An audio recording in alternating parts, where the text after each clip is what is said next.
So hey, this is Paul, and I am going to talk about the video that we're seeing. This is going to be tying the redfish slider. And I'm going to show the materials we're going to use. This is the hook, Gamakatsu hook. Of course, we've got monofilament.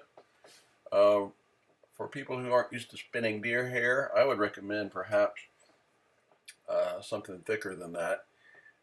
This is a medium eye. Sometimes I use a medium or a small, but usually a medium. And craft fur, which is tan color. Extruded fiber, so it's much like body hair. And this is tan deer body hair. Make sure it's body hair, not buck tail. I've chosen this today for a hackle. We're going to use some ginger colored hackles for the body. And here we go. So starting off, I put this eye a little closer to the front. As I do it now, I put it closer to the front. It used to be that I would put it a little further toward the back, but I like it a little closer to the front. It doesn't give you as much room for the hair, so if you're just starting to tie, I would move it back maybe slightly from that position. Make sure when you're working with craft hair that you get the body hair and comb it out. You want to get all that excess fiber out of that hair. Otherwise it's just too thick.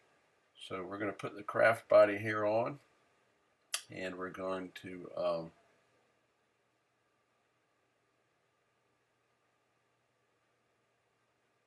tie that down. As I said, this is monofilament. I like the monofilament. It's not a very strong thread. It's a pretty small thread. I like it because it's pretty much non-visible.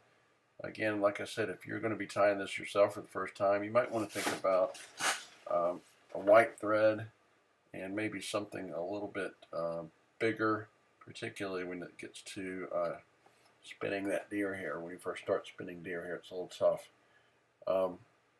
And one thing I did not do, now I'm going to put something in here. I'm going to put in some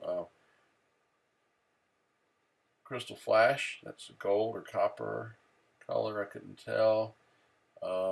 And I'm also going to put in some Flashaboo. You can use one or the other. For whatever reason, I got a little bit of copper flash. I just put that in. I tied it on top. Sometimes I'll bring it down the sides. I just did it on top because it was easier today. When I cut my Crystal Flash, I cut it so each one is slightly different length. I try to make it staggered rather than them all be the same length. That way when they're in the water, you'll find you get a better iridescent effect from your Crystal Flash if it's not all the same length. So I may cut some shorter, some longer, some really short. I cut all those just within a few millimeters of each other. Flashaboo, I like this. This is new for me, this Tinsel Flash. I like this a lot. This is copper colored Tinsel Flash, a good redfish color. And I don't know where I got this. I think I got it in Nashville, but I like this Tinsel Flash. It's not as big as the regular Flashaboo. It's a little bit smaller strand, but of course any Flashaboo will work.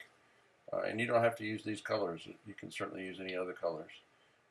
And you can, like I said, I tied this on the top, and then of course this flies upside down, so it will turn. So this is on the bottom. Sometimes I'll bring it down the side, but for speed purposes, I just put it all in one place. And I will kind of come back and trim those up. See right there, they're all the same length. I'll come back and trim them every once in a while. I'll trim a few so they're staggered. They're not all the same length. Some I'll make short. Some I'll make a little bit longer. But I like to have them variations in length slightly, so they're not all exactly the same. And so that's the easy part. Now the spun hackle, you'll see a chain. I had it in a nice fly, and then I tried to spin it and I messed it up, so I had to retie it, and that sunk it down a little bit. But I've got 3 hackles. I'm going to take 3 and do them all at the same time. I have hackle pliers. You don't have to use those, but I like them. It just helps me to hang on to it a little bit better. I always start at the tail end of the feathers on this fly, and I'll put them on there pretty generously. I'll take some time here before I put the feathers on to kind of fan them down and open them up a little bit. I find if you do that earlier, then it's a lot easier than doing it as you go. And be generous, overlap that, and make sure it's on the hook pretty well. And I should have stopped right there. I took them too far. Now I've got to trim them, and you'll see a good mistake. I trimmed those 2, and then I'm going to cut the thread when I cut this bottom one. You should put all those at the top. Don't do what I did. But it's not a big problem. Again, you can just take another, not lost anything. But a better technique, I'd say, is to hold them up and cut them all up away from the thread. Now I'm going to spin this. I'm going to do a Palmer maneuver. I try to pull the hackles back toward the tail as I'm going, but these laid out nicely. I didn't really have to do much with them. First couple times I pulled them back, but then after that, this is 3 separate hackles, and you can see they're all spinning nicely and they're all going in a good direction. And I laid them all out before I put the hackle on, so that made it just easy for me to lay it out there nicely. And now, once you get it spun all the way up to the eyes, you have to pass this 5 times at least. 1, 2, 3, 4, 5. You have to pass it over like that, and then hold on to it and just cut it. And since I never let go, it was easy for me to cut and not cut the thread that time. Pull those back. I might take a couple of passes just to hold them back a little bit. You don't have to, but I just did it. You can leave those dangly hairs. I think I trimmed them back, but I think in nature the fly works better with more dangly hairs. But you know, when you're making one for the shop, I try to make them clean. Fish tend to like them hairier and less clean. People tend to like them more clean. Now this is deer body hair. I took one color, kind of a white body hair, and I'm going to put this on first, and then the rest of the body hair will be a tan color. You got to make sure you comb it out. You don't want to get all that extra hair in there. Clean out those fibers. I didn't spin this. I just put it straight on. Since I'm using 2 different colors, I just put it straight down. Did not spin the hair very much. Sometimes I'll spin them, sometimes I'll just put them right where they are. But in this case, I just sort of laid them on there. And the reason I did that is I'm going to put a little bit of a white belly. That's going to be the bottom of the fly. I'm going to put one little bit of a white there. I don't know why I did it. Sometimes I like a little accent. You'll see it later how that shows up. Now I'm going to put a couple of deer body hair mats up on the top. It's important to clean them out. I'm going to use the tan, and I'm going to make sure that I have the tips of the hair going toward the hook, and the bottom base of the hair will be going toward the eye. And you'll see why that's important at the end of the fly, because you want those, particularly this group of hairs. I like to have these tips pointing toward the hook.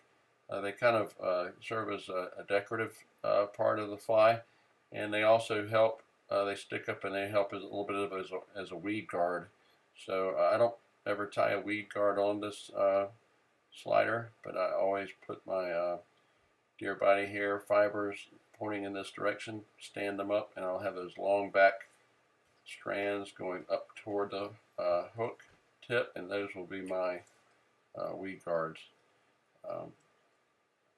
So this is, again, I'm not spinning this hair on this particular fly. Sometimes I'll spin it and it'll go all the way around, but I'm not going to spin this particular group.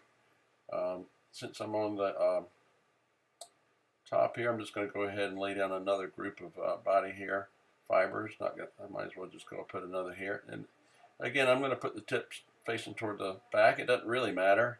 I combed it out. Every time I use a deer body here, I always comb out all that extra excess because you don't want to tie that into your fly.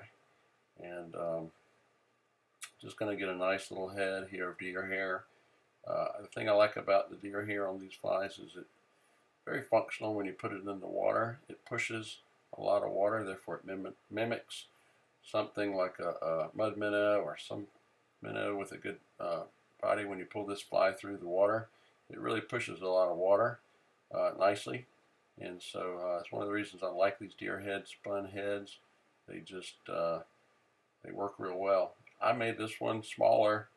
This is a little bit smaller version. So I think sometimes these redfish slider flies, they can get a little bit big on you. So I used a little bit smaller hook. I just like them smaller just because they're easier to cast. It's just a downsized version is all of the original.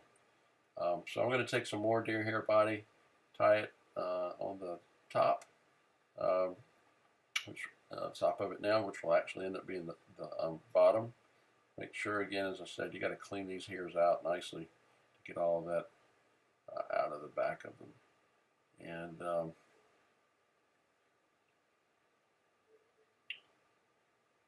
I'm going to spin this, since this is on the front, I'm just going to go ahead and spin it a little bit. You can spin this around and it just gives it a little bit more of a even feel. Pull down a little bit hard. You got to pull hard enough to spin it, but not too hard. And then I'm going to work these fibers back, work these deer hairs back, try to expose. So I'll have something to tie to. And I didn't leave myself a lot of room. And like I said, when you're first starting to tie this fly, you might want to cheat your eyes back so that you're not so pressed. I like it covering up, but you don't have to have it that close. You can move the eyes back, and then you don't have to worry about being quite so close when you get to this point. Now we're going to trim it.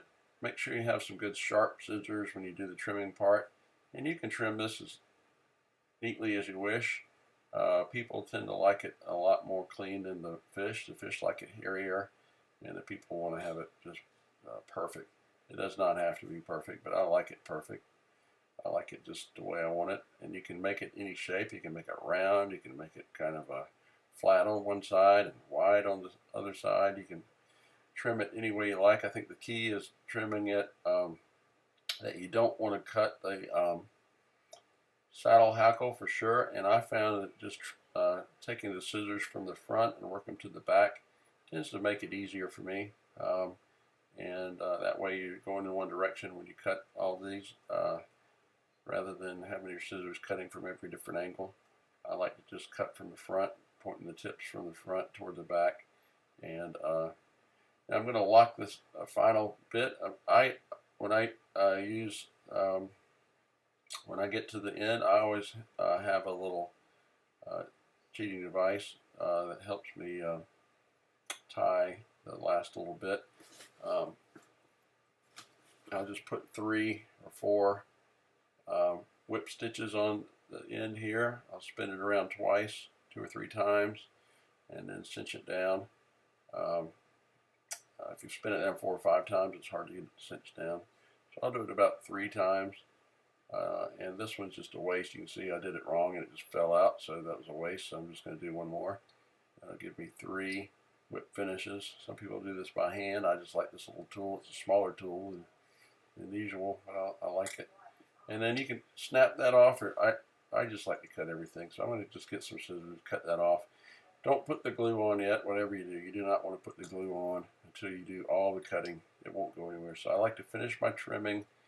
You can even take it off of the vise if you want to, but trim it any way you like it. There's no right or wrong. I like to get all of the hairs that are blunt end. I don't leave any of my blunt end hairs, and I try to just leave the little end piece hairs that are facing toward the hook. If you're really compulsive about it, you can trim that back end at a different angle, but whatever you do not want to be cutting your hackle feathers. You don't want to cut your hackle feathers. You just want to use the tips of the scissors here and cut the deer body hair. Like I said, make sure you use deer body hair or elk body hair. Do not use the tail for this fly. It just doesn't work at all.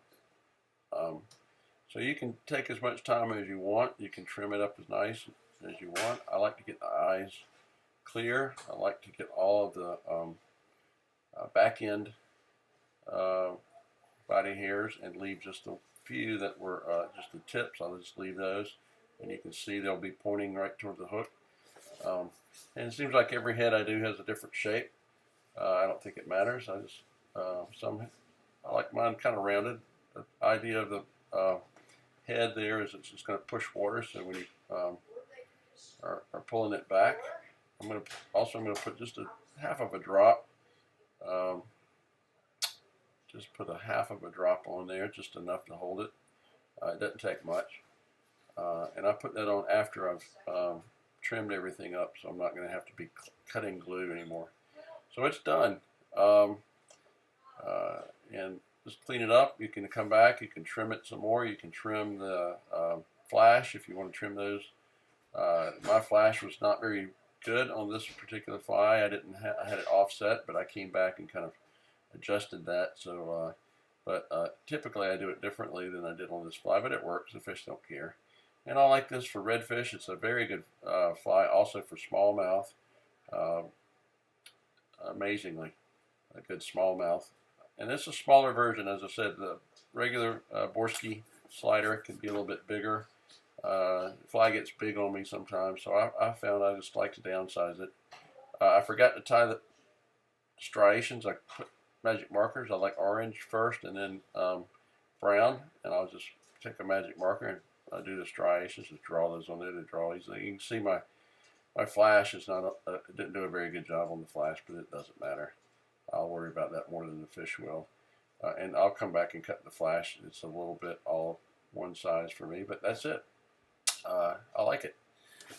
So, in any case, it's a very effective redfish fly. I hope you enjoyed it. Thank you.